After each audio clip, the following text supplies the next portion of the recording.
Every haunting has a story. Welcome to Marley Knockers, the podcast.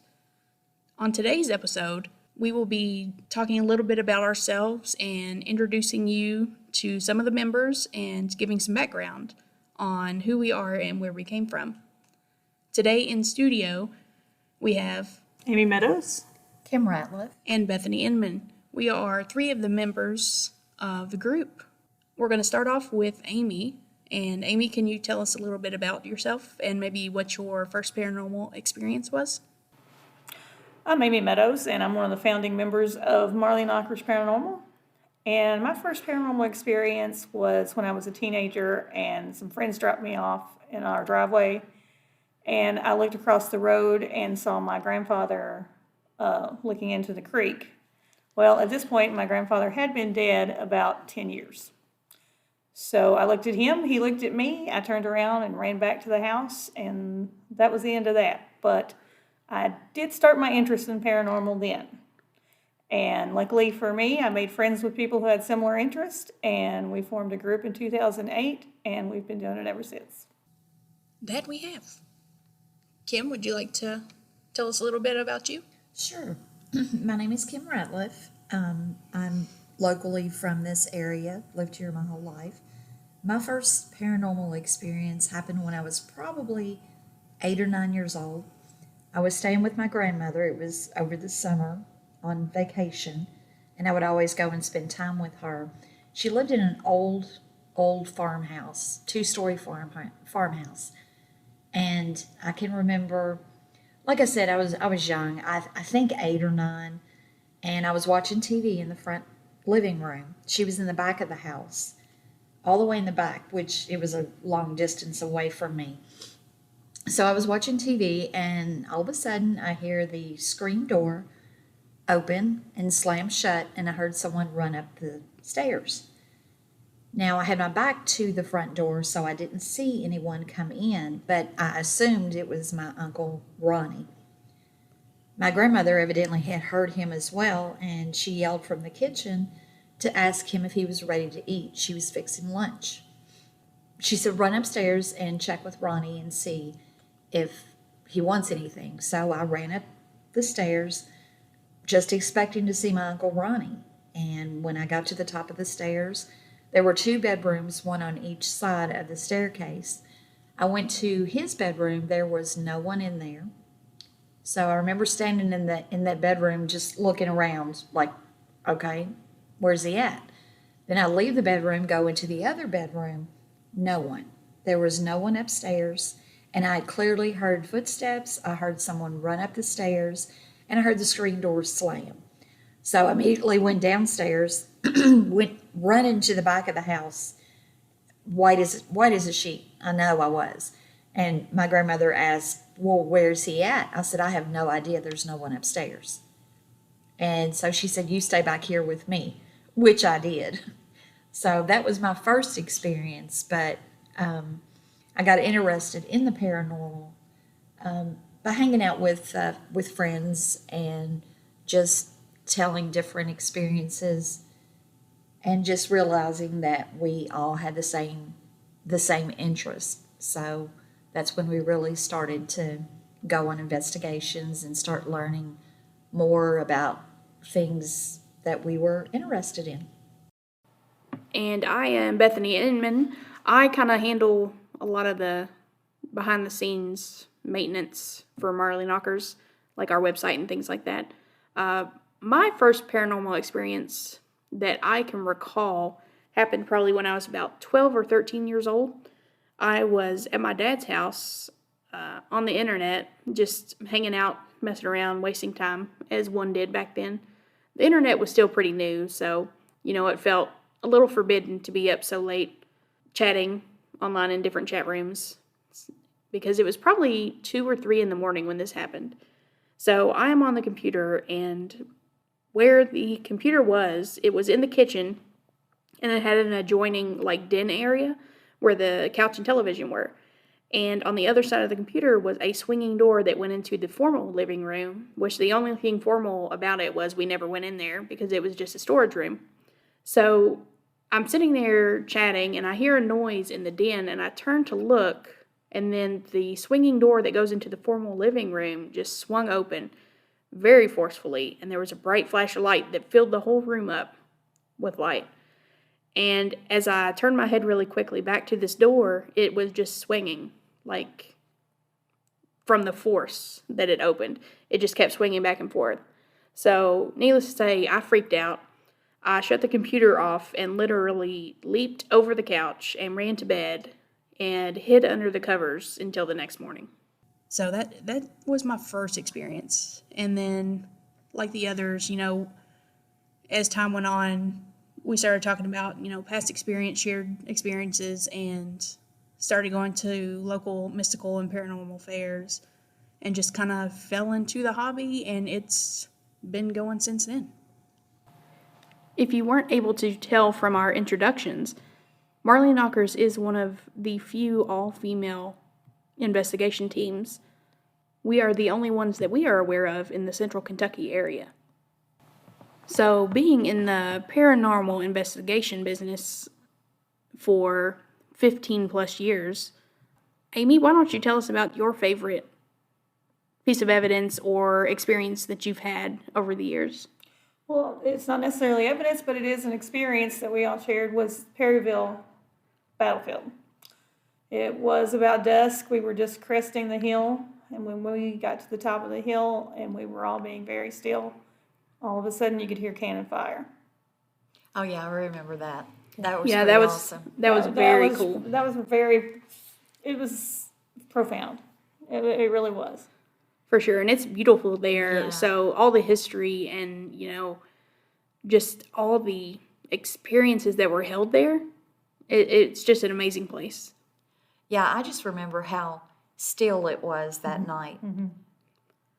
And then all of a sudden, you could hear way off in the distance cannons. I remember us looking at each other like, did we just hear what we thought we just heard? And we definitely did. Yeah. And the hairs stood up on the back of your neck. That's when you know it's real. Exactly. That was definitely one to remember. Kim, what about you? Oh, yeah, I remember Perryville as well. But one of my favorite investigations so far has been Georgetown Cemetery. Oh, right. You remember that one? Yep, I do.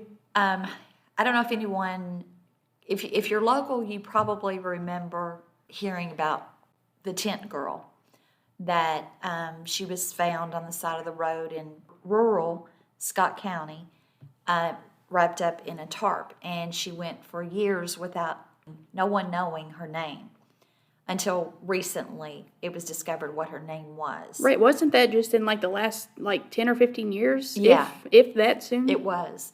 But the investigation that I'm referring to, we had went, me, Bethany, and another one of the members of our group had went to Georgetown Cemetery. It was during the day. The sun was shining. It was a beautiful day. We went to her new gravesite.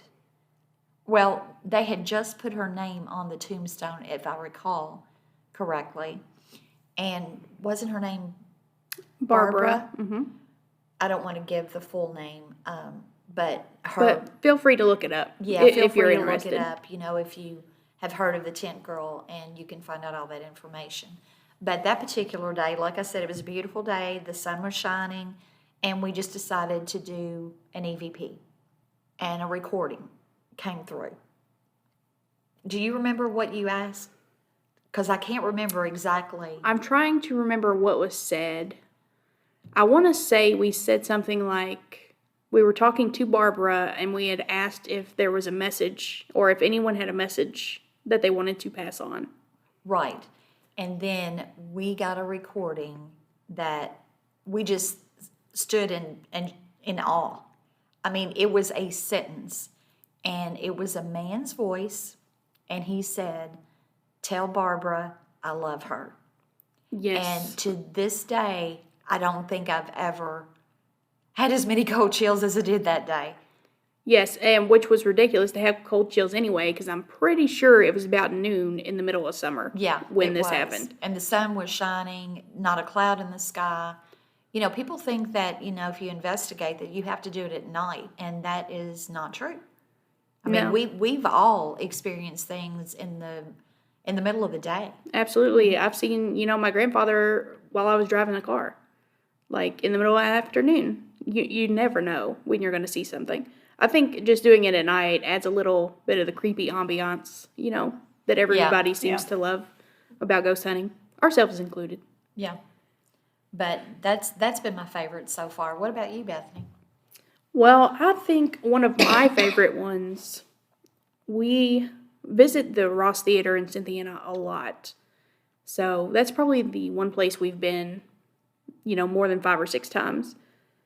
I remember one of my favorite visits, we had just got some wearable cameras, so like a GoPro camera, and I was wearing it on my head, just kind of goofing off, honestly. We hadn't really started investigating that hard yet.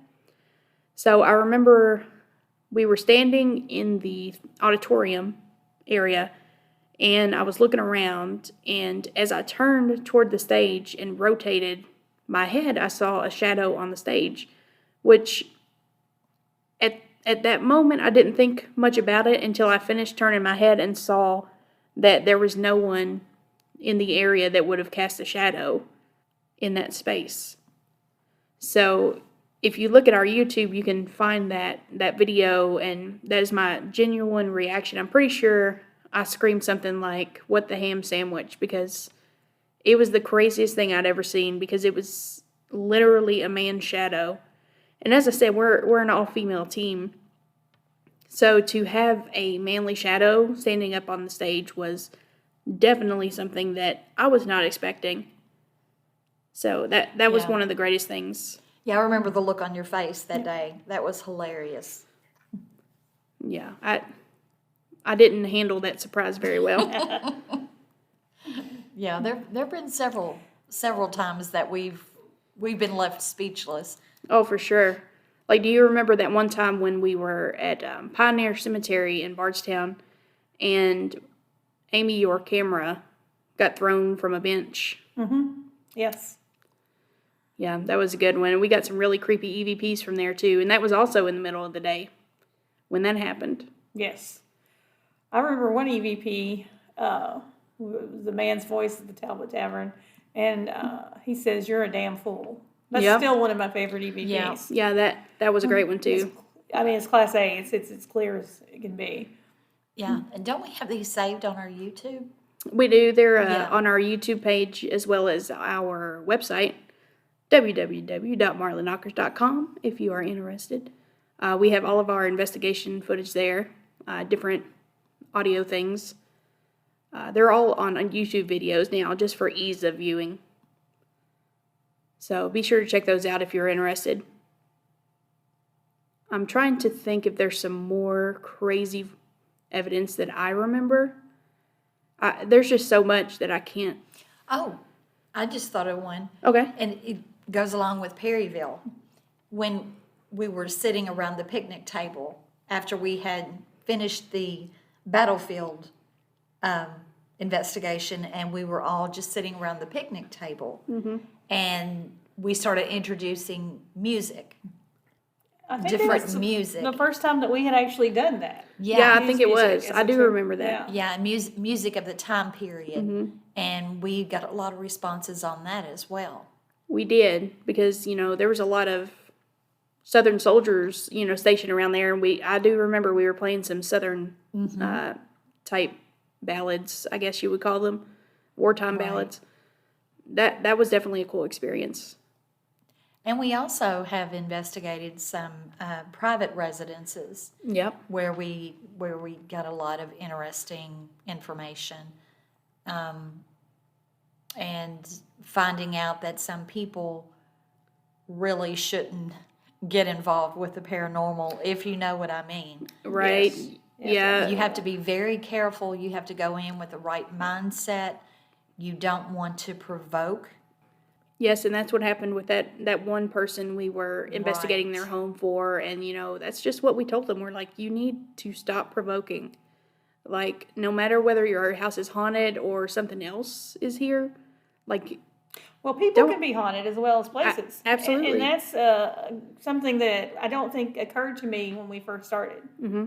Right. was that individuals can be haunted as Not well just as places. not just places. Right. Absolutely. And that was a wake up call dealing with that situation as to what they can lead to if you go Yeah. too far. Yeah. Yeah, and this person was definitely going way too far. Yes. It's not often that we walk away from an investigation, but that particular time we knew we did not need to be there. So you have to be very careful as an investigator in what you get involved with. Yes, because we did have a member get violently ill as soon as they walked in the Yes. home. Yes. Yes. Only And time that's ever happened. yeah, it is. And one thing, that's important when you're in a local area like we are, check around with your other groups in your area, because we had several reach out to us after we left, wanting to investigate this home, and we spread the word that, we don't think anyone should go investigate this because it's just not a good situation. And the more attention, you give to a situation like that, the worse it becomes. And for his safety, we just felt like we needed to distance ourselves from that situation. For sure. And Yes, he that needed was- time to heal. Yes, he did, for Yes. sure. And hopefully he is in a much better place now. Right. So, as you guys know, we get a lot of questions, when we go different places about what equipment we use. And, to be honest, if we went back 15 plus years ago when we first started, we had a single digital recorder and a single digital camera. Nowadays we have a lot more than that. Yeah. But Yeah, it's come so far in the last 15 years, but there's nothing wrong with going old school. Just sitting in an empty room, turn your phone recorder on. yep. You don't have to have all this expensive equipment. I mean, it makes it nice. It's nice. It's fun. Yeah. It's But- nice, but if you're just getting started, use your phone. Yeah, and don't let people tell you what you have to do Yeah. when you're investigating. But I know there's a lot of that. If this is your hobby and you're enjoying it, you do you. Exactly. Yes, don't let these, different TV shows and, people with lots of expendable income gatekeep you from something you want to do. Like, you can always find a way. Like I said, when we first started, we literally had one recorder and one digital camera. And we went to places that were free, like cemeteries or, always be respectful, please. But cemeteries and, In schools, schools, parks. with permission, of course. Yes, always please get permission for wherever you're going. But Yeah, no trespassing. it's just changed so much, and technology has advanced so much in the last 15 years that your phone can do most of the things that all of this equipment can do. Absolutely. Right. Right. But talking about equipment, what is your all's favorite piece of equipment? Do you have a favorite? Mine would probably be my phone. Your phone? It's just easy to carry around. I don't have to worry about carrying around a bunch of heavy equipment. Yeah. It's always with me. It's in my back pocket. If I get a feeling walking into a room, I just automatically whip my phone out. Yeah. Take a picture, take a recording. It's all right there. So I would have to say that's my favorite. Yeah. That's my go-to. What about you, Amy? I think Spirit Box. Oh, Oh, yeah. absolutely. We Love have the so Spirit much Box. fun. Spirit Box Spirit Box. sessions. I think that Yeah. those really did interject a lot of energy into an investigation. Yeah, absolutely. And there are different ways to use it and utilize it, and we've been experimenting with a lot of different ways, and I really like that piece of equipment. I think I have to agree with Amy. I think the Spirit Box is also my favorite Yeah. piece of equipment that we have. We've been doing the Estes method on the past couple investigations. You may have seen that on like Kindred Spirits or like different ghost shows like that. That's where one person will wear a blindfold and headphones and listen to the Spirit Box and answer questions asked by someone else not in the room. And that has provided, some of the coolest responses that we've received. Using a Spirit Box at Octagon Hall recently, we were even able to play some blackjack, with Right, spirits. yeah. Do you That was remember that? fun. Uh-huh. Yeah. Which, FYI, you can play cards with spirits. So blackjack is usually the easiest because it needs a one-word response: hit or stay. Yeah, that's one thing with asking questions. Keep them simple Yep.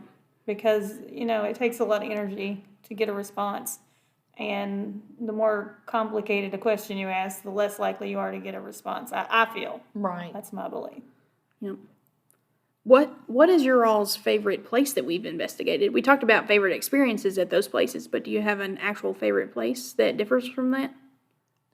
I would have to say the old store across from where your dad Right. lived. Yep. It was an old general store, and I can remember it just felt like there was so much history there. I don't even know the history of the place, honestly. No, I don't. I know it had been open for a really long time because I remember, it was old back when I was a kid and we went there. And I just wish I had known about ghost hunting back when I was younger because we had so many experiences in that house. Because my uncle lived there for a while.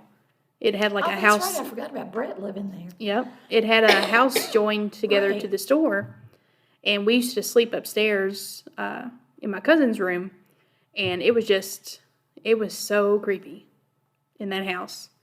So I just wish I could go back in time and kind of, ghost hunt without freaking myself out. But I think we had some some evidence from that particular investigation where Noelle and myself were upstairs in that attic space. yep. And I remember jumping over the top of her. I'm pretty To sure get- you shoved her down the I did not stairs shove to her jump down the over her. stairs. I'm pretty sure if she I'm was here pretty to sure tell I the got story, hung on a nail. I'm pretty Yeah. sure if she was here to tell the story right now, she would But tell it a little bit What differently. it was, I'm sorry, I'm losing my voice.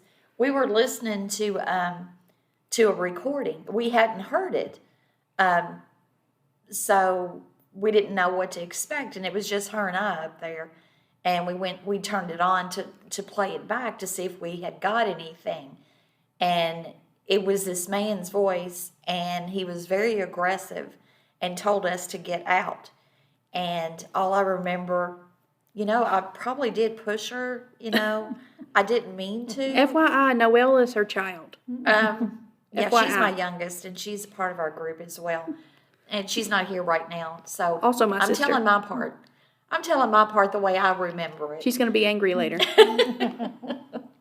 I don't remember pushing her out of the way. It could have happened, but yeah, the voice on the recorder kind of got me started. I actually heard something there with Yes. my own ears without it was recorded as well, Yes. but I heard it with my own ears.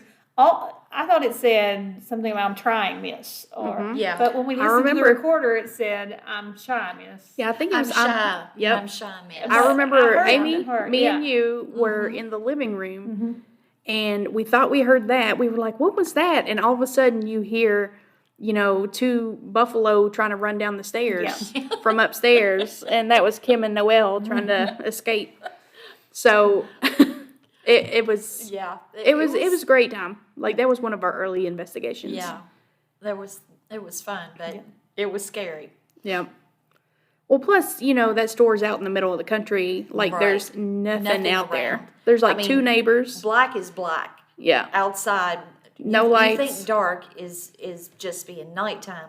You don't think of it as like No as street black lights. as Yeah. it was. Yeah. Pitch black. And, Pitch you black. got the coyotes howling in the background. It was, Right. it was a good setup for sure.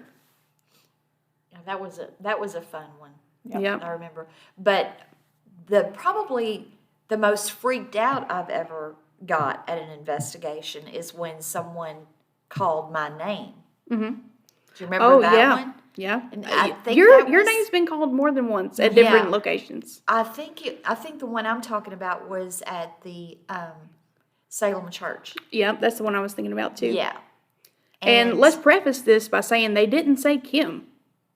They said Kimmy, yeah, which was your name. which was what all of my aunts and uncles called me Yep. when I was growing up, and my mom and dad, of course, too. Yep.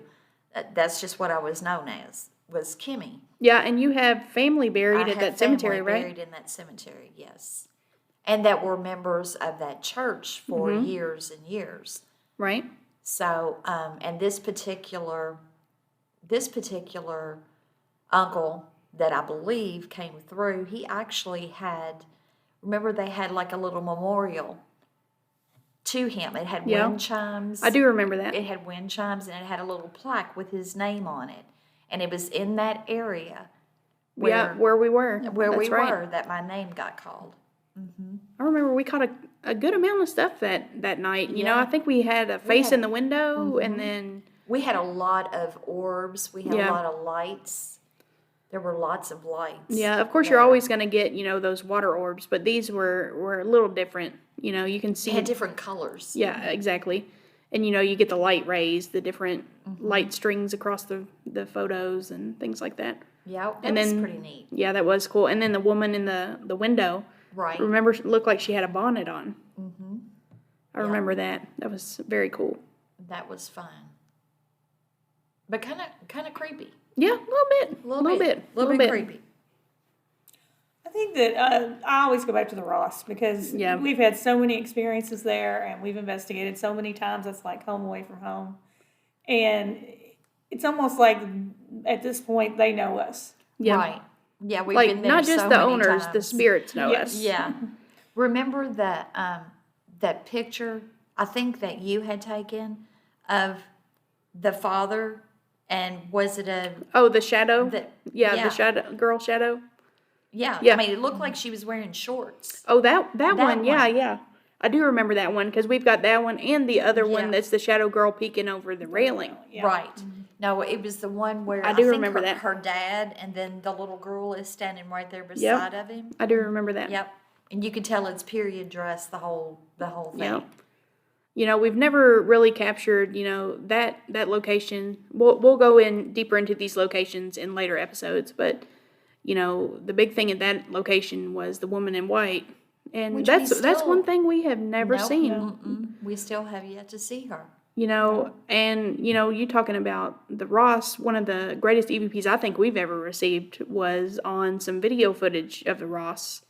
You know, not too long ago, maybe a year ago or so, where the man is crying out for help. Oh, you know, yeah. that was some of the saddest stuff I've ever heard. That one broke my heart. Mm-hmm. What was it? Need help. He was like, "Help, please I'm all help." alone. Yeah, I'm all alone. that's what it was. Please I'm all help. alone. Oh man, Yeah. it's heartbreaking. Yeah, we had a different feel after hearing that. For sure. Yeah, as we all sit and reminisce Yeah. Yeah. about that sad EVP. That was sad. It was really hard. You know, when we were at Octagon Hall in Franklin, Kentucky, Mm-hmm. I had that experience with the when I was doing the Estes method. on That's the right. Spirit box. That's right. And I was just overwhelmed with sadness. Yeah, I remember that. I remember you talking about that. And I mean, I had literally it was almost in tears. I'd never had that experience before. Yeah. That was far more emotion than I'd ever felt doing that at any time. It's crazy how it can just hit you. Yep. I mean, you'll be fine, and then it just overwhelms you for a moment. Yeah, it's like you go to these places and think about all the historical things that have happened there, and you just think it's like you're reading a history book, and it's not. You're like feeling it. And it's not just like the historical people or things that happen. You know, it's not just, for example, Octagon Hall, you know, is a big Civil War place, and it's not always the soldiers that come through. It's the family members that live there, or, you know, people that live down the road. You just don't know. All right. Right. And you're not always going to get a spirit from 1800s. You may Right. get somebody who died in 1970. Right. Right? You don't know. Case in point, at Ross, we've had people ask, we were introducing music and using music again as a trigger. Mm-hmm. And when Bethany says, "What music would you like to listen to?" And we get a voice saying, "Tupac." So we played some We Tupac. play Tupac. You just don't know. And then we had some that wanted Frank Sinatra. Yeah, and we got some video evidence of them singing back, Right. you know, to the New York song. And it's just, music is a great tool because it's free. I mean, it's YouTube. Right. Like YouTube or Spotify, whatever songs, time period songs you want to bring in, but make sure to try new stuff too. Because, like I said, it's not all spirits are from the 1700s. Or 1800s. Yeah. I mean, they could be from the 1980s, 90s. Exactly. 3 weeks ago. You never Yeah, know. You never know.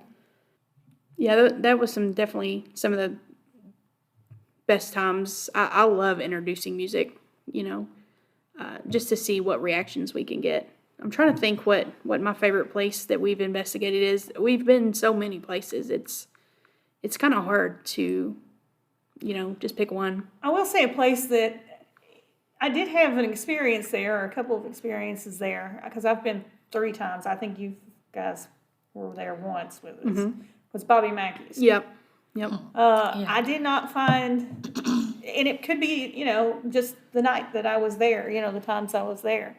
The first time, there was activity. I mean, there was so much activity when we went to the basement that I thought, the lady that was with me, we were like, should we call the police? We thought a person was in there. And it was not, obviously. But, and then the next 2 times I was back, nothing. I think we got some rocks thrown. Yeah, When I we were remember in the basement. we had, it Little sounded like pebbles. pebbles moving. I think we got like noises, but no real EVPs that I remember. Yeah. Beth and I, when we were sitting in there, just in that room that was off of the pool room, when it was just me and her by herself, Yeah. we did communicate with someone. Oh, that that's was right. You were there. using the EMF meter, Yes, right? yes, and it was going all the way past the red. Yep. Someone was talking to us, but we could never determine exactly who it was. Yeah, that So, was, I don't know. I didn't really get anything there, but you know how I was moving around a lot too, so Yeah, you have to be still for sure. a lot you of do. times and just no talking and just see what comes through. If you move around too much or try to use too much equipment, you may not get as much. Yeah, I mean, sometimes you just have to go old school and just sit in the dark, Yeah. in the quiet, And just sit there. and listen. Let them come to you, as Bear from Octagon Hole let us Right. know. He's like, Right. just sit still, and they'll come to you. And we did that there. We did a lot of sitting at the dining room table Yeah. and had a lot of experiences there. We did. We did. I'm so ready to go back. I really like that location. It's very creepy. It's full of mannequins, so it's very hard to go into a dark room and then see a mannequin staring at you. Yes. That's Yeah. a little off-putting. Yeah. And then all those dolls in that one room. Oh my goodness, That kind of yes. freaked me out. But that was a little creepy. I don't like dolls anyway. I got rid of all my dolls. Yeah, I want to go Yeah. back. I mean, of course, it was like a monsoon when we were there the last time. Yeah, But they had literally just had a tornado, yeah. and Just then a few days before. yeah, it was around the time when Mayfield had their tornado Right. when Yeah, we because we went went. New Year's Day. Yeah, and then they had another tornado pass over, Yeah. like that previous morning, I think, That's because right. it was- That's right, because yeah. he said that he had come down to the house to make sure the roof to was make still sure the there. roof was still there. So Which that it we could was. come. Yeah. Which it was. Which it was, So yeah. we didn't get to do the grounds. I do like investigating outside. Me too. Yes, it's. Yeah. I don't know. I like it. We're able to spread out really far, and it's just You don't contaminate your Yeah. evidence or Right. yeah. it's just a different feeling. I have always been far more scared of the woods than any building. Oh, absolutely, too. absolutely. We've discussed that Yeah. ourselves, and there are some places that I just won't go. Yeah. Like, I don't know if anybody's ever watched that. I know, Kim, you have the Woods Are Haunted Yeah. show on Discovery. That scares me. It's terrifying. Like, there are so many things in the woods that we don't know about. Yeah, Or you Well, can't I see. grew up in a very rural part of eastern You Kentucky. did. I mean, it's still very. You can feel an energy shift once Mm-hmm. you pass past our barn to go deeper into the property. Yeah. You can feel the energy shift, Yeah. Yep. and you would find me very few times will you find me up there after dark. No, absolutely not. We live most of the time in the city, but my dad lived out in the country, and, when I would go down there, he would always make fun of me for getting a flashlight out to go to my car. He's like, well, what do you think's going to get you? I was like, well, I don't know, but I'm going to see it before it gets me. That's right. Yeah. Like, no. Absolutely. Like, there's all kinds of stuff Well, out I here. grew up, out in the country. For 18 years, I lived in the northern part of Scott County, and there were places that at nighttime you just did not go. You just did not go. And I still, to this day, would not go. Right. Well, where you grew up sounded creepy anyway. Didn't your grandfather or your uncle tell you a story about a like a wagon on fire or my something? My grandfather told that story that there's, he said it was just in the woods, and him and would have been my great uncle were out possum hunting at nighttime.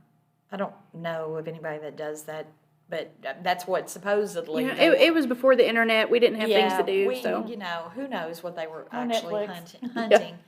But he said they looked up on a hillside, and there was this wagon.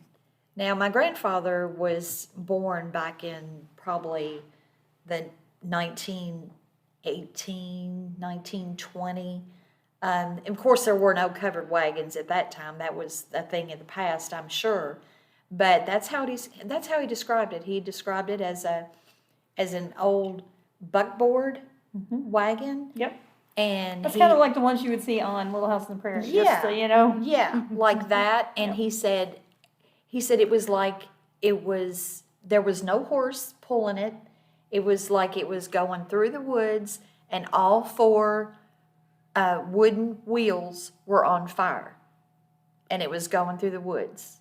this sounds terrifying. It sounds like I have no idea. I don't like know. something out of Judgment Day or Well, something. you know, in Chariots of Fire. Yeah. Something. Kentucky was settled by a lot of Scots-Irish people. Mm-hmm. And there's a great tradition of storytelling and mythology and folklore Right. and I think those stories get passed down. And then they get bigger. Yeah. And then they get bigger. Yeah. Yep. So, I mean, I don't know how true that was, but I can remember, I mean, he would point out every time we would drive past this place, as close as we could get by road, he would say, now that's where I saw that wagon on fire.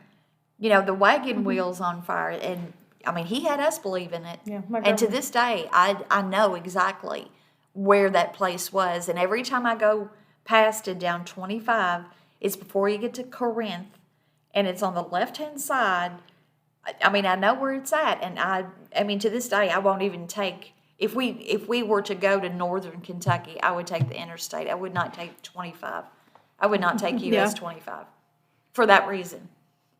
Yeah, that sounds. I don't know. I kind of want to go and see if we can see No. the wheels of fire. Oh, it'd have to be at nighttime because you couldn't see it during the daytime. Oh, So well. that's a big no for me. Thanks. What? Nope. Come on. Those are some. I love the old stories like that. You know, they get passed down for forever. I do too, yeah. My nephew actually was just asking us about this because he had to write a paper for his folklore class. And he was asking, family stories and it was kind of nice to be able to give those to him from his, great-grandparents. Yeah. And Which reminds me of the one story that my grandmother told me. And according to her, this happened to her. She lived in I don't know what it was, about old farmhouses back in the day when she was growing up. They were 2-story. And it was shortly after my grandfather had passed away. He had a stroke and was not able to talk for the last 2 to 3 years that he was alive. It affected his speech. And I can remember her telling the story of getting ready to go to bed one night. It was shortly after he had passed away. And she heard something outside. Now, keep in mind, she's in a 2-story house. She's looking out the window. She said right outside the window, she sees a white dog. She's in her bed looking out the window. She sees this white dog. She gets up, goes to the window, and she sees this dog on the ground below her running through the yard. And I remember asking her, I'm like, Granny, how did you see a white dog looking in the window at you if you're on the 2nd floor? She said, yeah, you tell me. Oh my. She said, you tell me. But she said it was shortly after that that she saw her husband, my grandfather, came back to tell her that he was okay and he was talking. Wow. That's pretty cool. Yeah. That's But she described a big white dog Yeah. looking in the window at her. She gets up and then she sees this dog running across the yard, but her window was 2 stories up. yeah, that doesn't seem very It logical, doesn't but seem very it's logical, amazing. But yeah, It's amazing. yeah. It's just so crazy what, what people can see and different experiences they have. All right, I think that's a good place to stop for today. So I want to thank Amy and Kim for joining us today to talk about kind of ourselves, really, and kind of do an intro to the Marley Knockers. So make sure to subscribe wherever you listen to podcasts, because we will in the future be talking about different locations we've investigated, go into the history of things that have happened there and investigations, the evidence that we've had, things like that. And if there's any topics that you feel might be pertinent or of interest to you, please drop us a message on our website or Facebook, or you can send us an email, marleyknockers@gmail.com. Yeah, we'd love to we'd hear love from to hear you. from you. And we'll take those up in one of our future podcasts. For sure. And if you're a local group that wants to reach out and kind of have a chat, we're going to be doing different types of interviews with local area, psychics, different people like that, different investigation groups. So please reach out and just let us know if you're interested. And let us know what you'd like to hear. For sure. Thank you very much for tuning in, and we will see you next time.